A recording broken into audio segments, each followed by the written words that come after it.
Siin on nüüd selline toode siis nagu Vargo Check, et see peaks kuuluma iga mesiniku tööriista kohvrisse. Ja kuidas see nüüd käib, et on erinevad meetode, on siis tuhksuhkurtest ja on siis alkoholipesu. Et tuhksuhkurga on ta mõnes mõttes ei ole nii täpne, aga üldiselt tavamesinuse jaoks nagu piisab. Võtame õige raami pealt, kus on siis ikkagi mesilased just koorumas, siis me saame nagu päris hea tulemuse. Ja vaata, mis toimub siin minu mesilas nüüd. Selleks me paneme nüüd siia sisse siis tuhksuhkrut ja nüüd paneme siia, mis meil veel vaja on, üks taldrik, võib-olla ka papistaldrik ja selline salvrätik, eks. Et siis on ta valge ja meil on parem nagu lesti loendada. Topsikus ära. Siin topsikus on sees selline võrktopsik ja siin sees on siis märk kriipsud. Alumine 200 ja ülemine 300. Suurem mesilaste arv annab alati parema tulemuse. Ja nüüd siis teeme niimoodi, et raputame need mesilased siia maha, sopsti kile peale.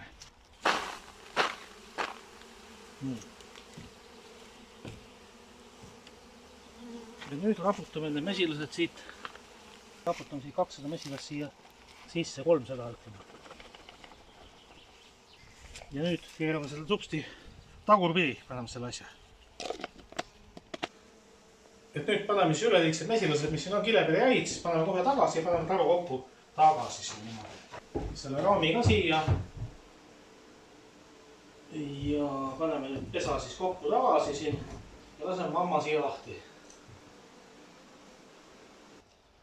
Nüüd võtame selle mesilaste proovi, siin me panime tuhksuhkru, panime see topsiku tagurpidi, nii et näed, eks ole, mesilased on siin, rullivad siin tuhksuhkruga. Nendega tegelikult midagi ei juhtu. Raputame intensiivselt igas suunas, umbes 1 minuti vältel. Nüüd keerame selle kaane siit lahti ja raputame kogu selle tuhksuhkru siia peale.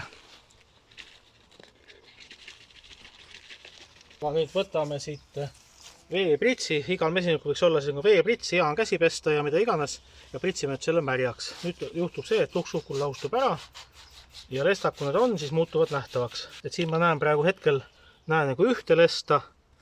Nii, ja need mesilased, mis siin on natukene uimased siin on, aga need paneme ilusti tarusse tagasi ja nendega kõik on hästi. Et see, kus me siis praegu oleme, see on siis apimaja, eks ole, apimajas peab olema terved mesilased. Kallame siia peale tagasi lihtsalt.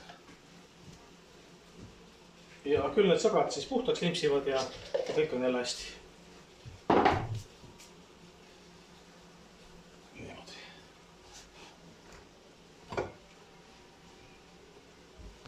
Kuidas need tulemused tõlgendada, siis on meie kodulehel mesindusekspert.ee on siis Vargo Check juhend ja seal on siis see tabel antud, et kuidas need tulemusi ka tõlgendada.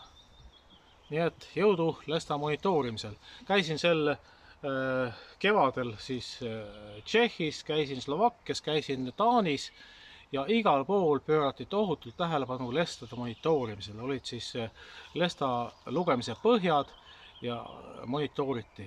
Ja monitooringu alusel tehakse tõrjet. Enam ei saa nii, nagu tegime eile, et asjaolud on muutunud ja mingid kollapsid, kui niisugust tegelikult ei ole, et see põhjus on ikkagi Vargo lest või temast põhjustatud viirused, et miks need mesilased ära kaovad. Nii, aga ilusat mesindusuva kõigile!